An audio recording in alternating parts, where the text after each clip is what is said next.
Hello, everyone, and welcome back to another light novel review. I am the Rat, and this is The Rat's Nest. Today we have a book I have been looking forward to for a long time, and it's a series that I very much love and enjoy and have a big history with, and that is Arifureta from Commonplace to World's Strongest, Book 11. You might be wondering, Brandon, that's not how you say Arifureta. It might be. I don't know. That's how I say it. That's how I'm going to say it. And you're just going to have to deal with it. So Arifureta, I absolutely love the series. I have, well, it wasn't, how I consider it is weird. It, not counting like 3 others. This is my second manga ever. I'll make a video at some point explaining my whole system for counting that and stuff. It was my second manga whenever I was really getting into manga. It was my second manga that I read after Mushoku Tensei, right before Death March of the Parallel World Rhapsody. I'll never talk about that series. I haven't gotten the light novels. I don't intend to. I've dropped the manga. Whatever. That's a video for another time. But this was essentially the second manga I ever read whenever I was getting into manga. And so I have a long history with it. I have a lot of love and a lot of respect for the series. Ryo Shirakome is one of my favorite light novel authors in general. And that's not me just saying I love Arifureta that much that I can say that about him. But he's a rare case of an author where I have 2 of his series, and that is Arifureta and Arifureta Zero. Whenever I get new Arifureta Zero books, I will read them and review them. I love Zero. I love Zero more than the main series. I think it is better written. But okay, that's nothing against the main series at all. That's just praise for Zero and Ryo Shirakome himself.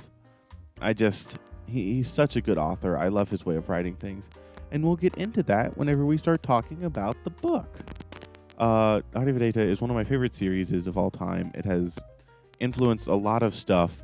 The trope of like, I know it didn't come from Arifureta.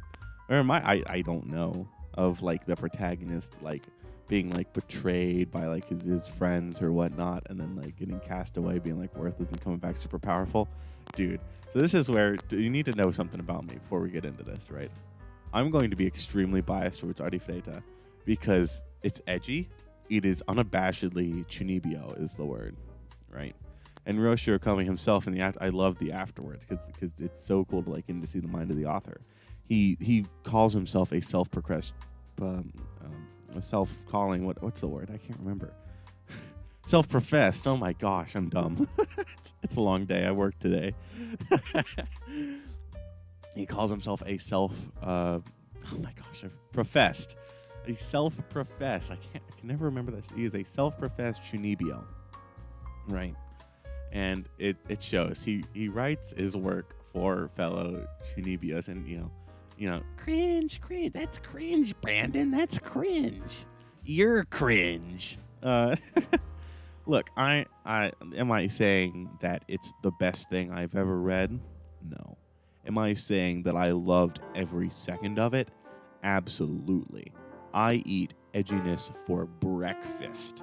This is my bread and butter and my cinnamon and my jam and my bacon and my eggs and my sweet acidophilus milk. I love sweet acidophilus milk. So keep in mind that whenever I'm going through here. So without further ado, long intro out of the way, let's get into the review. I got my notes as always, and I'm going to go through and talk about the stuff that I wrote down. So here we have my first note, obviously, Hajime based AF. That is so true. So the story starts whenever, and I read this book over the course of a couple of days. Arifureta books are always longer, and I've just had other stuff going on. I've started reading Hunter x Hunter, and that'll be my other channel. Check that out. I'll plug that at the end of this video. But yeah, so it starts off with them in the snowfields after coming out of Andre's, after coming out of the last labyrinth. They meet with Freed and Eri and tons of apostles. And basically they're like, yeah, come with us. We're the Demon King, the Demon Lord wants to see you.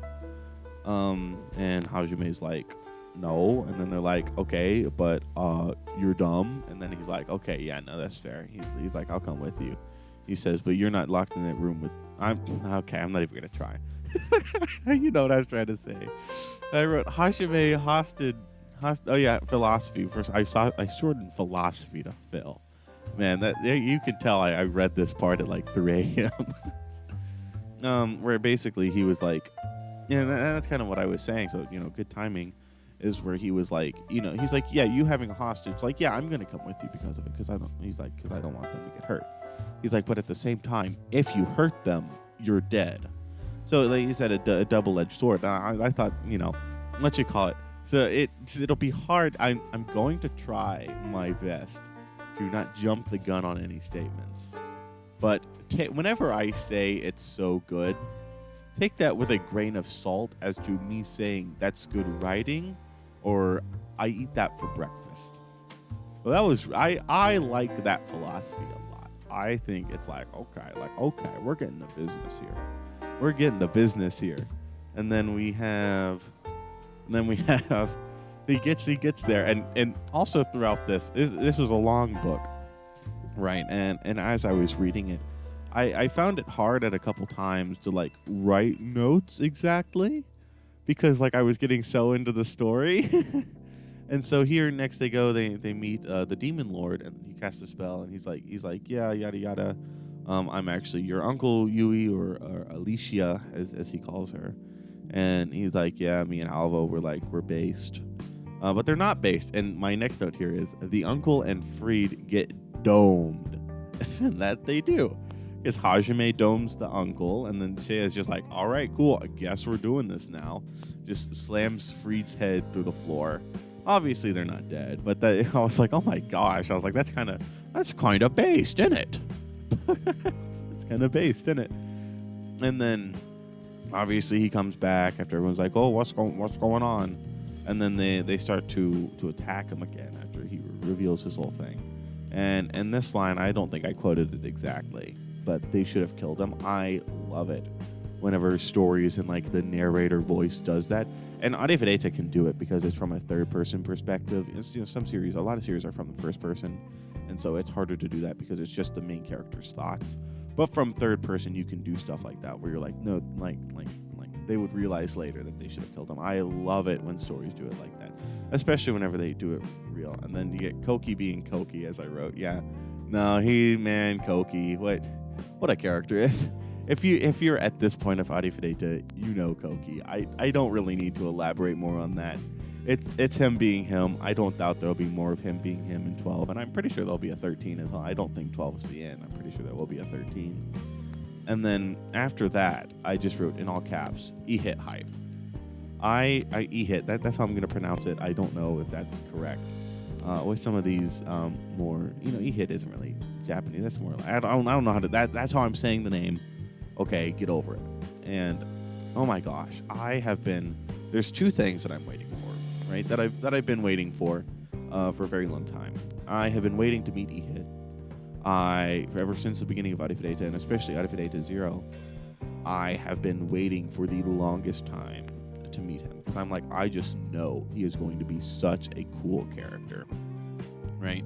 Ryo Shirakome is, and this is, again, about me. I love character writing. Whenever I look at a series, a lot of times I judge how much I like it off of the characters and how they're developed and all that good stuff. And so I have been looking forward to E-hit forever. The other one is I haven't gotten there yet. I know I can. I think it's all translated, or a lot of it's translated. I'm pretty far in. Is the Demon Lord from Konosuba, or the Demon? What, I can't remember. It's Demon Lord, Demon King. It differs by series. I'm still looking forward, but I can't wait to see what kind of guy he is. And some of you guys watching probably already know. And I'm just chilling. I'm just vibing. I love Konosuba, but I need to read some more of the light novels. But E-hit, oh my gosh, he lived up to the hype so much. His reveal, we're like in the color pages, it has quote unquote Yui, kind of drinking the blood. And like, so this is what the pleasure of vampire gets from drinking blood. I was like, okay, so one that's not Yui, to on the back on the description it says whenever Hajime finds out he hit plan, he's gonna go like he's gonna go balls to the walls crazy. He's gonna go balls, dude. Hajime's it's so true. It's so freaking true. Hajime is gonna go balls. I was like, okay. I was like, that's E-Hit. I was like, he possesses Yui. Because my thing has been, so obviously at the end of Arifureta, Hajime needs to fight E-Hit, but he's never had motivation to, right? It's kind of, yada, yada, yada, T.O., all that. He's never really had motivation to, so that's the one thing. Obviously with Zero, the Liberators have a reason to fight him. But Hajime never has. He just wants to get back, right? So I was like, you need to give Hajime a good reason to fight E-Hit, right? To kill him. And not only did they do that with Yui, and Yui being possessed, which was a based scene, by the way.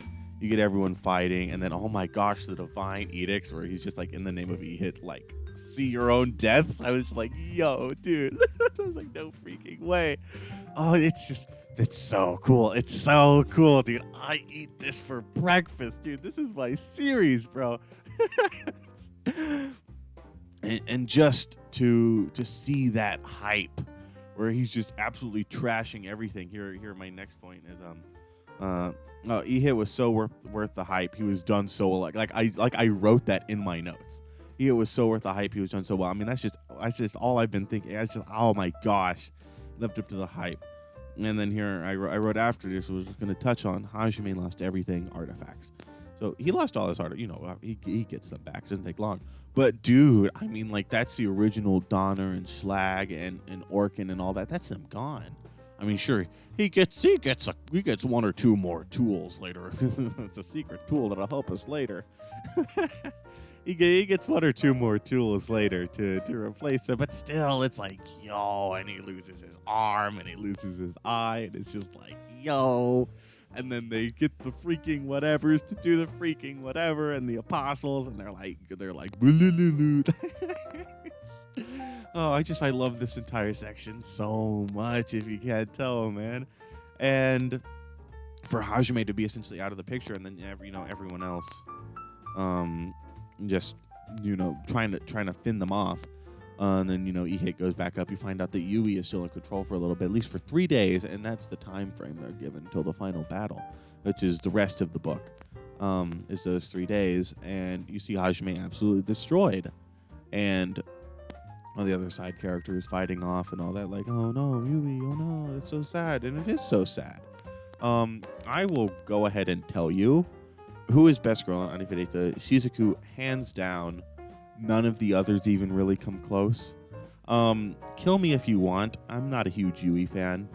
I mean, I guess I can see the appeal, but I also think character-wise, she's the flattest of the main 5, with Kaori being a very close second place in that. I think Shizuku is the best character of the 5, and that's why she's best girl. Also, tsunderes are objectively the best character archetype. And if you say anything otherwise, I personally hate you. I will hunt you down.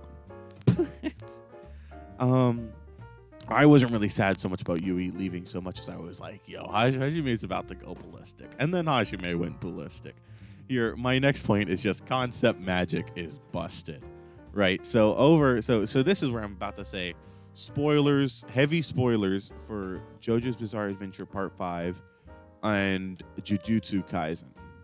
Kind of heavy spoilers for Jujutsu Kaisen. It's post Shibuya spoilers, so you might want to get on that. So Hajime's concept magic, right? He the chains that can cut things and make them stop existing. Okay. So Hajime, essentially, through willpower alone, has unlocked GER. Or to put it to the Jujutsu Kaisen thing, I was gonna bring up comedian, but as I'm thinking about it more, it's like it's really more a comparison to GER, to be like it never existed, and it's just like, okay guys, okay Hajime, and by concept magic, like as an idea and as a plot device, totally opens the door for this, right? And it's just like, yo, okay, let's get to it, right? And Hajime, that was so cool. And whenever he's fighting Alva, he fights Alva and he kills him. Dude grates him down, bro. It's like, yo.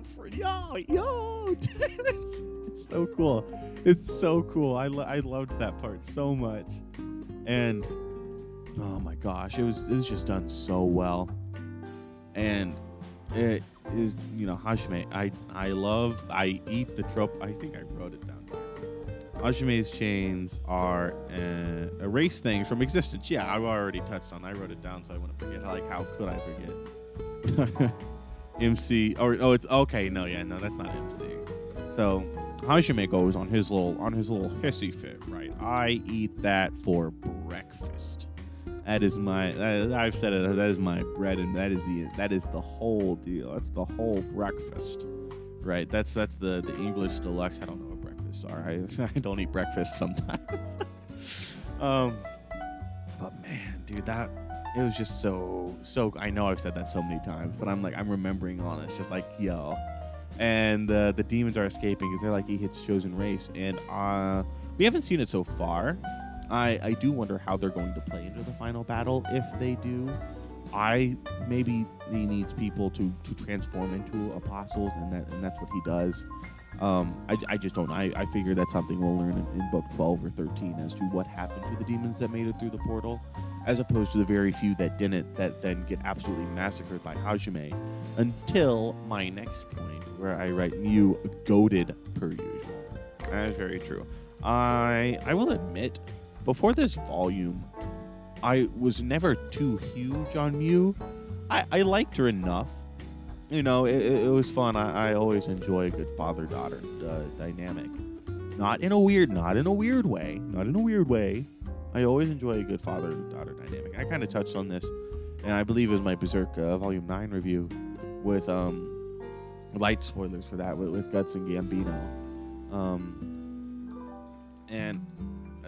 But this volume, man, she really shined this volume. Her and Remia. Remia, I feel, was underdeveloped before this volume, and then she got a lot of development. I really appreciated that. And so she's goated as usual. She stands in front of Hajime, and she gets through to him. And then also, who gets through to him even more, and I was surprised and happy that they used this. Also a little bit like why didn't they used Kaori, and to get through to Hajime, and for him to kind of be like I guess I think more of you than I thought I did later on. I thought they were going to use Shia, because at this point in the story, she is the only one Hajime keeps equal with Yui. And so I thought they were going to use Shia, but they used Kaori, and that was a nice little surprise to have her be relevant, to have her be a relevant character. That was a bit of a surprise, but a very welcome surprise. I always enjoy getting to see her and getting to see her do stuff. And here I wrote specifically classic almost died scene. I eat it for breakfast. I wrote that in my notes. Classic almost died scene where Hajime snaps out of it and he's like, uh-oh, I'm almost dead now. Oh my gosh, I love those scenes. It was handled so well. The story of Arifureta Volume 11 so far. I love these scenes. They were done so well. The whole, if you thought you were dead, I eat it for breakfast. I eat it for breakfast, dude. I eat that any time of the day. I absolutely love it. And then we move on to the little conference Hajime had with his harem and his classmates. And Hajime can make a new key.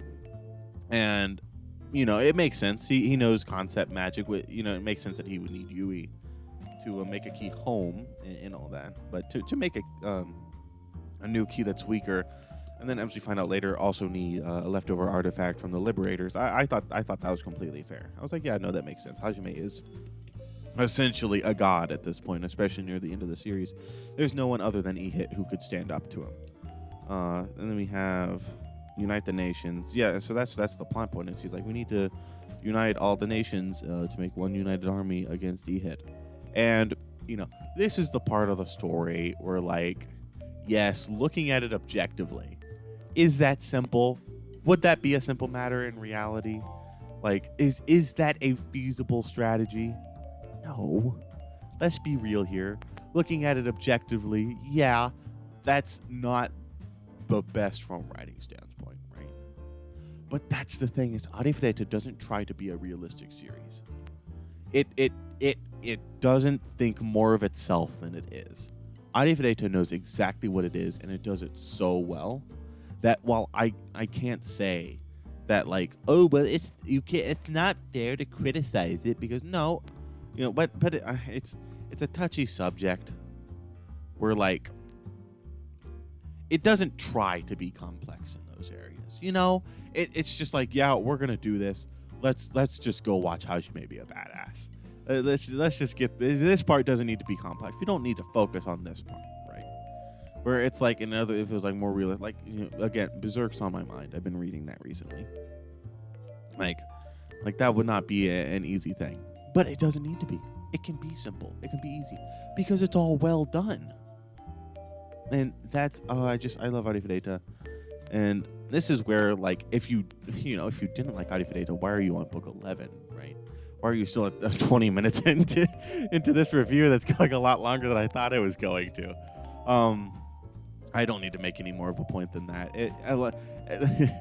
If you're at this point in the video, you like something about Arifureta, and you know. So let's go to page 2 of my notes. Here we come back, and I think it's been a day or so, and Hajime and Kaori are in the Orcus Labyrinth. Miu and Remiya, specifically Hajime and Kaori, are in Yui's room, and it's good to see that room again and all that. And we get, obviously, it's a message from Yui's uncle explaining why she was trapped there. But it was nice again to see Kaori get to be a character in the story and to be relevant. It's always nice to see. Like I said, I'm not the biggest Kaori fan. She was definitely the least developed of the harem. And so it's good to see her get some development and get to have more character. And this video itself definitely helped elevate her above Yui in terms of character. And here, I think it's here or either in the next scene, we learn that Hajime has transcendence, which essentially, like, gives him more talent.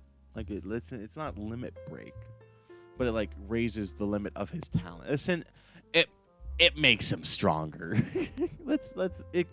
It makes him stronger, right? And so he has that, and he's mastered synergy. He's a master synergist now. And he said, I finally surpassed Oscar Orcus. And he shows that with mass producing artifacts. Okay. Not the craziest thing he does in this volume. The craziest thing he does in this volume is theoretically disintegrating God.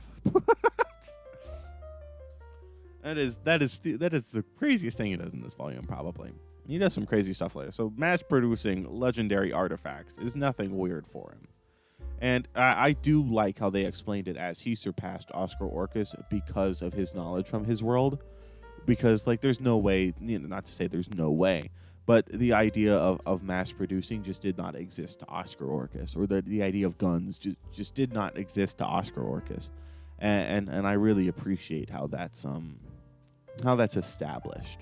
And that's how he was able to surpass Oscar. Because it gives respect to Hajime, but it also gives respect back to Oscar. And as I said, I love Zero. Honestly, I prefer it to the main series. I just absolutely love it. I love all the characters, but that is a story for another time. Here I have Hajime makes the golems from you, where he makes these golems from you to control. And then they're, like, sentient, and they're named after biblical demons. And it's like, okay. And then they're, like, alive, and it's like, okay. Mew, man, this was a very good volume for Mew, and making me like her a lot more. We have lots of prep for the final battle. Yeah, he's just prepping. He milks the time. He has the 10-to-1, and it's just a lot of prep. There's the rabbit familiar that Suzu brings in. It's like he started training after Hajime, and I was like, okay, that's funny. That's funny. And then we have Hajime leaves Mew and Remiya, and this is the last time they see each other before the final battle. And I mean, I assume Hajime is going to win and take them home with him. But still, it was a nice, touching little scene. Like I said, before this volume, I felt Remiya was very underdeveloped, and there's definitely she's definitely been helped during this volume. I really enjoyed every scene with her in it, and it just lends so much credence to her character. I like her more than Yui. Kill me, hunt me down, I dare you. I like her more than Yui. I really do. And then we get to the War Council, and harem shenanigans. Shizuku on one arm. Harem shenanigans throughout the entire book, right? I haven't been mentioning harem shenanigans throughout the entire book, specifically with some of the sider characters. But there's the War Council where he goes in, and it's like yada yada yada this, yada yada yada that. This is where we really get reintroduced to a bunch of these older characters that are coming back in. And that's something in the afterword Ryo Shirakome said specifically that he wanted to do, as well as give the students more stuff. And oh my gosh, I love stuff like that. Whenever authors will just say stuff like that in the afterword, I absolutely love stuff like that, to like get a glimpse into the writing process, and to be like, yeah, no, that's absolutely awesome, and stuff like that. I love it. We get Demon Lord, Hajime's new nickname that everyone calls him apparently. Edgy stuff. I eat it for breakfast. I acknowledge it. Like, okay, that's edgy, but I'm also like, okay, he's the dude. Like, okay. And we have the Dragon Men arrive, and Tio is official. That was a very nice scene, and it gets expanded on a little bit in the bonus chapter. But the Dragon Men arriving, it's cool. There's used force. That's been like, they're going to be a big help, right? They're going to be a big help in this final battle of Tortoise versus E-Hit. And then Tio is official. Where is Tio officially elevated to the same status as Yui and Shia? You could definitely make the argument, and I did have to look back. Hajime does say that he loves her, so there is that going for her, right? But like, is it the same as Yui and Shia, or what exactly is that there? Since we don't really see Shia and Hajime much as like an official thing, at least in this volume. What does it really mean other than, with Shia it was, but, we already knew. It's kind of, harem ending. It's just who all's going to be in the ending harem. I assume the major five and maybe some stragglers. But at least the big five. And now Tio is official. So that was, nice seeing. I've never been the biggest Tio fan. I just like, okay, Tio's there. I think she can be funny. I think in terms of masochistic characters, Darkness is done better, and I mean to say that I like Darkness better than Tio, I guess. Aqua's best girl of Konosuba. You will fight me. Tio's been good, and so it was just a nice little scene with her. You have people talking to Hajime again, kind of expanded on it in one of the bonus stories. It's just, this is where a ton of characters from the past are reintroduced, and it's just cool. It's a little bit of chill time before the final battle and before the climax of the story, and that is so weird because I have read Arifureta for almost 5 years now. I started reading when it was the winter. It was just, I don't know if it was just, I think it was November. Yeah, it would be November 2017 is whenever I read Arifureta for the first time. That was 5 years ago. I was, I was 14 then. I'm 19 now. It's been 5 years since I started Arifureta, and to be like, it's gonna wrap up soon. Like, that's weird. But it's also really exciting, and just to be like, yeah, it's getting here. And then here I wrote War Begins ? And I wrote War Begins. And it's officially the beginning of the final battle. And I'm getting kind of long here. So I'm not going to go into too much detail. Hopefully, I might go off on tangents, as I love this book so much. Hajime has space laser artifacts. Or I think it was like orbital laser artifacts. Just I was like, okay. He bombs the Divine Mountain. Hajime goes beast mode. He does. And they make it through. It's a really good set piece. I enjoyed it. The whole fighting begins thing. Hajime gets through a combination of his ki and the Liberator stuff. That the Liberator artifacts are given to. I assume we'll see that in Zero. I love any tie into Zero because I love Zero. I love it referencing it, and I'll talk about Zero at a later date. But yeah, no, it's extremely solid. They get through, and it said the fate of Tortoise is in its own hands, and that's sick, man. We are in the final stage of Arifureta, and that's crazy. You know, this is an amazing book. I'm pretty sure there's going to be a 13, but really to think that we only have 2 Arifureta books left, that's just absolutely insane to me. Like, because this is a series. You know, we have a lot of Mushoku Tensei left. We have an entire sequel series to Mushoku Tensei that's going to come out, right? But like Arifureta is just going to end, right? And it's weird, but like I'm ready for it. Like I'm ready to get in there and to see Hajime duke it out with E-Hit, right? I am ready and prepared. Real quick, gonna say the bonus stories. I love them all. I always love the bonus stories. The Tio bonus chapter was nice. The Day the Dragonman Cried, or something. I can't remember the exact title, but you know, just funny Tio shenanigans. It's always fun to see her. Then we have the Kaori journal. She's like, "I want you to kiss me." That was based. And then we have Hajime's visitors. We have Hajime's visitors, where it's just more of the same, yada yada, harem shenanigans. Muse, friends, you know, more Muse stuff. It's fun. We have the TODOM test. That was fun. That was probably my favorite one is always the Magic Academy. But that was a really fun one. We have the Shia is normal, and like I don't, you know, just the classic little reversal there.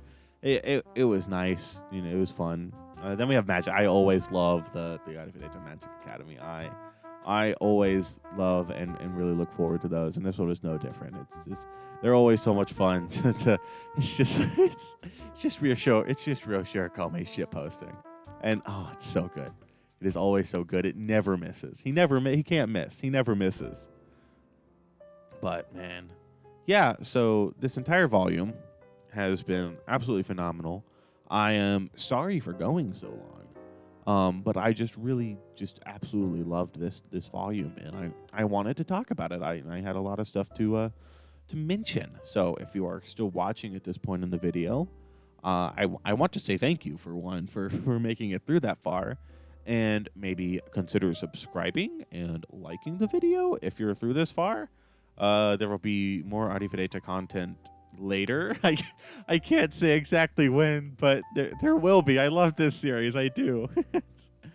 And if you're still watching, you obviously like something about it. So I hope you will stay and check out my other stuff. As for the next video, I believe it's going to be a review of One Piece Volume 2. That will come out this next Wednesday, and I very much hope that you enjoyed it. This video, that is. If you watched the other one and then are watching this one, you know, congrats to you, I suppose. I'm glad you came back. But I will see you in the next video. This is the Rat leaving my mic so I can go to bed. It is late. Bye-bye.